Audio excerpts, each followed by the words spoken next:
Dear learners, आज हम बात करेंगे क्लास 12th की। ठीक है, तो आज क्लास 12th का शुभारंभ करते हैं। क्लास 12th में आपको क्या करना है, किस तरह से पढ़ना है, कितना आपका सिलेबस है, ठीक है, ये सब हम जानने वाले हैं और किस तरह से हम प्रिपरेशन को आगे बढ़ाएंगे और कैसे क्लास 12th में हम हाईएस्ट मार्क्स अचीव करेंगे, इन सब के बारे में थोड़ा सा डिस्कस करते हैं। ठीक है, तो क्लास 12th में आपको फिजिक्स पढ़नी है दो पार्ट्स के रूप में। ठीक है, पार्ट ए या खंड का और पार्ट बी या खंड खा। ठीक है, तो पार्ट ए या खंड का की बात करें तो इसमें आपको 5 यूनिट्स पढ़नी है, यूनिट 1, यूनिट 2, यूनिट 3, यूनिट 4 और यूनिट 5। इनके रूप में आपको 5 यूनिट पढ़नी है। ऐसे ही खंड खा में आपको 4 यूनिट पढ़नी है। ठीक है, टोटल अगर देखते हैं तो कितनी हो गई हमारी 9 यूनिट्स। ठीक है, इन 9 यूनिट्स में आपके टोटल 25 चैप्टर्स हैं, 25 चैप्टर, 9 यूनिट और टोटल नंबर कितने 70। ठीक है, इनको हमने लिख दिया है कि किस तरह से आपका कितना पोर्शन कितने नंबर का एग्जाम में पूछा जाता है। ठीक है, ये पेपर पैटर्न का रेशियो लिखा गया है कि किस तरह से एग्जाम में कितने नंबर का किस यूनिट में से आता है। ये आपको अपनी कॉपी के पहले पन्ने पर ही लिख लेना है और उसी हिसाब से आपको जैसे ही आप यूनिट शुरू करते हो वहां पे साइड में लिख देना कि इतने अंक की ये यूनिट आती है और इसमें इतने इतने चैप्टर आप पढ़ोगे, तो आपका माइंडसेट तैयार हो जाता है आपके एग्जाम के हिसाब से। क्योंकि एग्जाम में ये मायने नहीं रखता है कि आप कितना जानते हो। ठीक है, एग्जाम में आपको एग्जाम में जो भी क्वेश्चन आए उसका एग्जैक्ट सही आंसर सही टाइम में देना जरूरी होता है और आपकी लिखावट भी अच्छी होनी चाहिए, कटिंग कम से कम करो। तो ये बेसिक चीजें हैं जिन पे आपको अभी से ध्यान देना है। ठीक है, तो यहाँ पे अगर हम बात करें खंड का की, तो खंड का में आपकी पहली यूनिट है स्थिर विद्युत्की के बारे में। ठीक है, ये आपकी 8 अंक की है।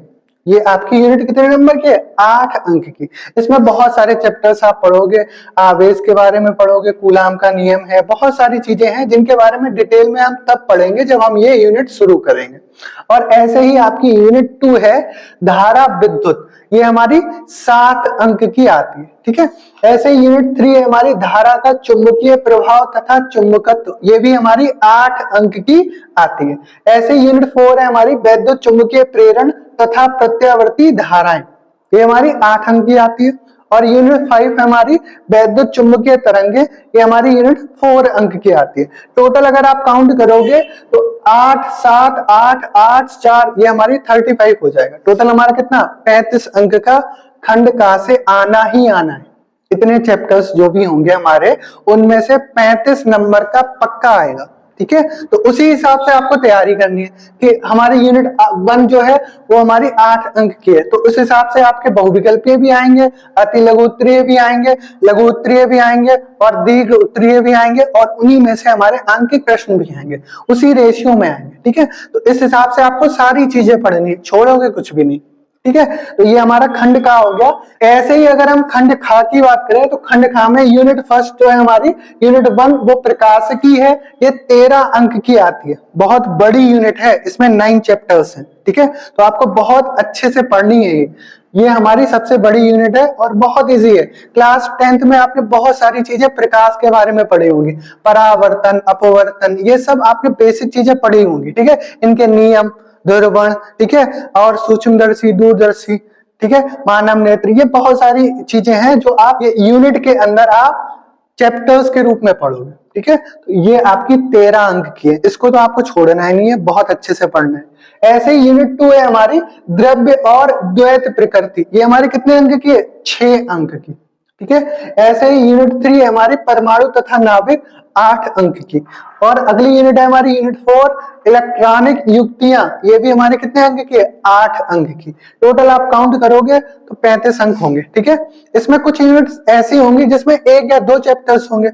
ठीक है, तो बहुत सारी ऐसी यूनिट्स होंगी जिसमें 1 या 2 चैप्टर होंगे और अच्छे खासे नंबर की होगी 8 या 7 नंबर की। ठीक है, तो आपको उसी हिसाब से तैयारी करनी है और अच्छे से आपको प्रिपेयर करना है। तो ये भी 35 अंक हो गए और ये भी 35 अंक हो गए। टोटल अगर आप देखोगे तो कितने हो गए 35 + 35 70 अंक और 30 नंबर का आपका प्रैक्टिकल।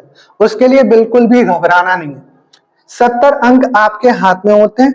अगर आप अच्छे से तैयारी करते हो, शुरू से रोज का रोज पढ़ते हो, तो आपको इसमें बिल्कुल दिक्कत नहीं होती है। ठीक है, और 65+ आ ही जाते हैं अगर आप रेगुलर अच्छे से तैयारी करते हो, वो आप पर डिपेंड करता है।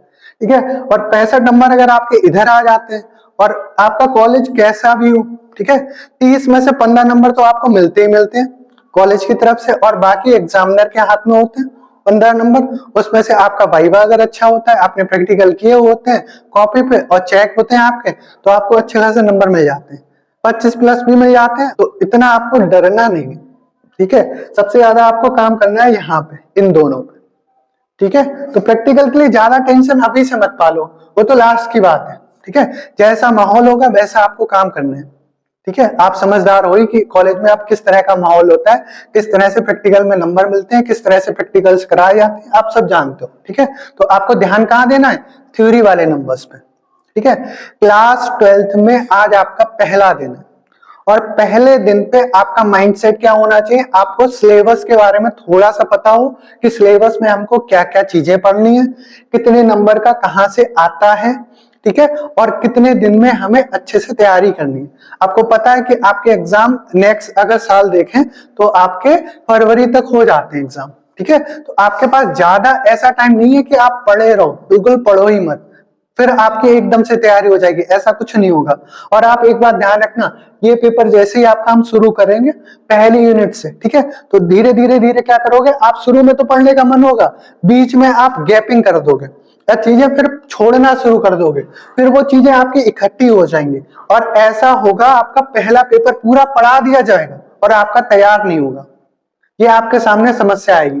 80% स्टूडेंट ऐसे होते हैं जिनका एक पेपर पूरा पढ़ जाता है, वो ध्यान देते नहीं है, चीजें बिल्कुल रिवाइज नहीं करते हैं। जब इसका रिवीजन का टाइम होता है और इसका पढ़ने का टाइम होता है, तब तो वो क्या करते हैं, इसको भी नहीं पढ़ते हैं, इस पे फिर से आ जाते हैं, फिर ये हमारा पूरा हो जाता है, फिर वो दिक्कत होती है। तो आपको रेगुलर पढ़ना है, नंबर 1, और जो जितना भी पढ़ाया जाए यहाँ पे रोज के रोज तैयार करते हुए चलना है। एक भी चीज ऐसी नहीं है जो आप छोड़ दो कल पे, जितना पढ़ाए, चाहे एक हेडिंग पढ़ाए, एक हेडिंग पढ़ो, आप बिल्कुल अच्छे से तैयार रखो उसे। ये सब बातें थी जो आपको पता होनी चाहिए।